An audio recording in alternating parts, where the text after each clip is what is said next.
Hello and welcome to the Driver Hire podcast. My name's Tony from Driver Hire Croydon Sutton. Hello, I'm Gary from Driver Hire in Colchester. We represent two of Driver Hire Nationwide's network of over 100 offices. We decided to get together to create a series of regular podcasts for people who want to know more about driver hire, but principally to provide hints, tips and tricks to help our drivers be the very best that they can be.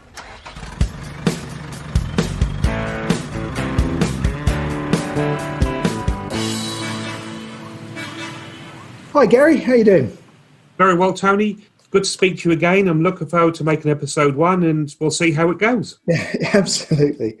Okay, so episode 1 really is all about what makes a great agency driver. So do you want to kick us off, Gary? Yes, something that's very valuable to me, timekeeping. I'm very passionate that you should get on time. So if you've got start time at 6:30, please be there at 6:20, maybe 6:15. Get yourself ready. Have your boots on, have your high vis on, get there on time. Yeah, I agree. There's nothing worse than arriving in all a fluster for anything. But I also think if you're an agency driver, you'll have been called because that customer's got a problem. They don't hire an agency driver just for the fun of it. They hire because they're a man down. Often it's right at the last minute. They've got a vehicle standing. But if you're asked to be there, you're there to help solve a problem. So by turning up late, you're flustered, they're flustered, and chaos ensues. Yep, very much so. Because when you arrive, they're giving you the paperwork. Here's the keys. There's the lorry. Off you go. But if you get there in good time, as we've already said, you're prepared. You've got time to make yourself a coffee before you go for your long drive or whatever you got planned. You've got time to chat to the person. What do you expect from me? Is there any cash to be collected or anything different? Where's the PTO for this vehicle, for the tail lift, or whatever it is? Yeah, I think you're right. And when you're in a hurry, it's when mistakes are made. That's when proper walk round checks skipped or the load restraints aren't checked properly, and it's just a recipe for disaster. Oh, very much so. There's lots of stories. I heard a story today from a very experienced driver. He was very shocked what he'd done. He got there, done his daily walk around check, checked the load was secure, drove down the road, got to his site 100 miles down the road, realised he hadn't connected his electric power point up on the Arctic, so he had no tail lights indicators, and then he got round the back. He didn't even have his number plate on, so God knows where his imagination was that day. He wasn't concentrating. Yeah, and that kind of stuff's really easily done when you're in a hurry. What else makes a great agency driver? Communication. So when you get there, introduce yourself. Say, hello, I'm Gary. I'm from Driver Hire. You've called us in. What do you want me to do? Yeah, I agree. I think it's really important. The impression you give as you turn up has a lot to do with your communication.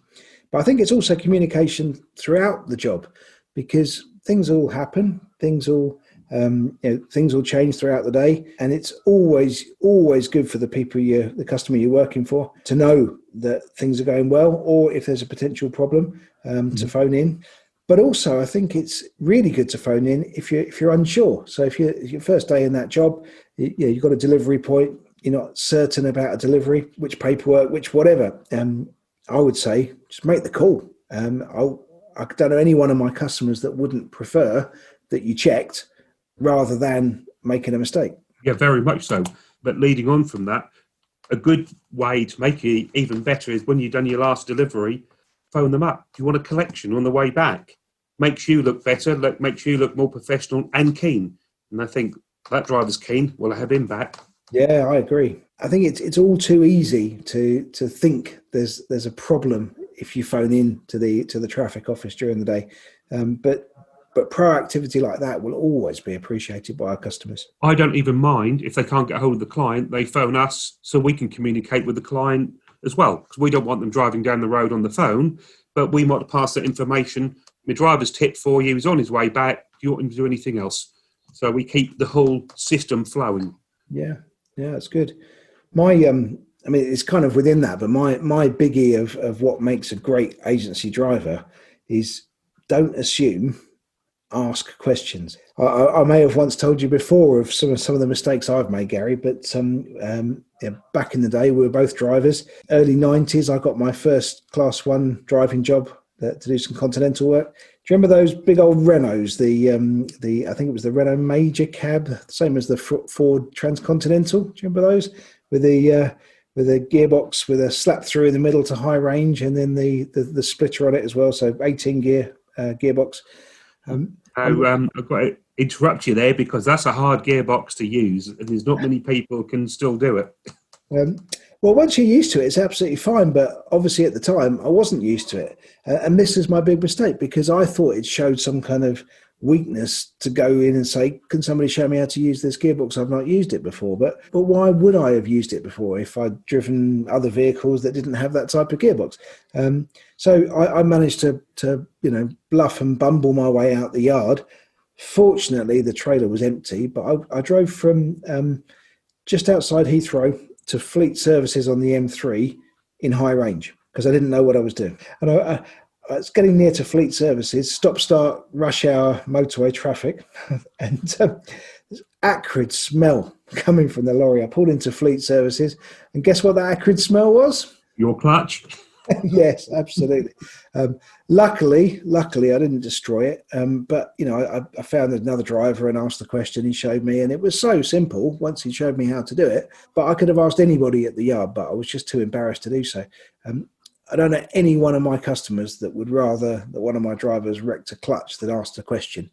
So I would always say, don't assume, ask questions. Yeah, very, very much so. A lot of new passers today don't ever touch a manual gearbox, learned an automatic. And when they jump into a manual, they go, oh, what do I do with this? How do you use this gearbox? And it is awkward. And you try and explain it over the phone, it's not easily enough done. But I've got clients who will happily go down the road, spend 5 minutes with them, showing them how to do it, how to play a tune on a gearbox. Yes. But, every single driver had to do every single task for the first time once. And I've always said, I'll say it again, and I'll probably say it several times over the coming weeks in these podcasts, but I think a great agency driver has to be twice as good as the company's own driver to be considered half as good.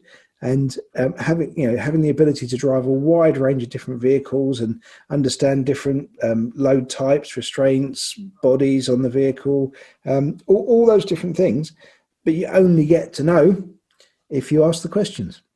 Yeah, very much so. I'm a big believer in attracting new drivers to our office. And when they come in, it's not to teach them how to drive. They pass the test. The government said they're good enough to drive, or the examiner. But how do you become a professional driver? How do you put your Digitaco in? How do you strap a load down properly? So we even pay a driver to go out with them and teach them how to be that good, professional, knowledgeable driver. So they can use a curtain side properly. And I've got a story for that another time. How to strap a load down correctly, how to do paperwork, how to communicate with your clients, little things like that, which is fundamental in doing a really good job, like you just said, Tony. Excellent. Good. Well, it's been great to talk to you again, Gary. And we'll catch up next time round. That was a really good episode, Tony, and I've enjoyed doing it. And I'm looking forward to doing episode 2, and hope everyone else comes and joins us. Excellent. See you soon. Thank you. Bye-bye.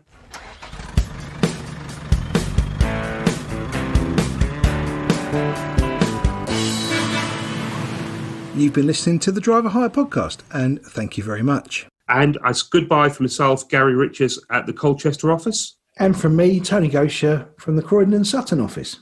If you'd like to get in touch with us, along with all the other Driver Hire offices, you can find us at driverhire.co.uk. Thank you very much for your time. Bye-bye.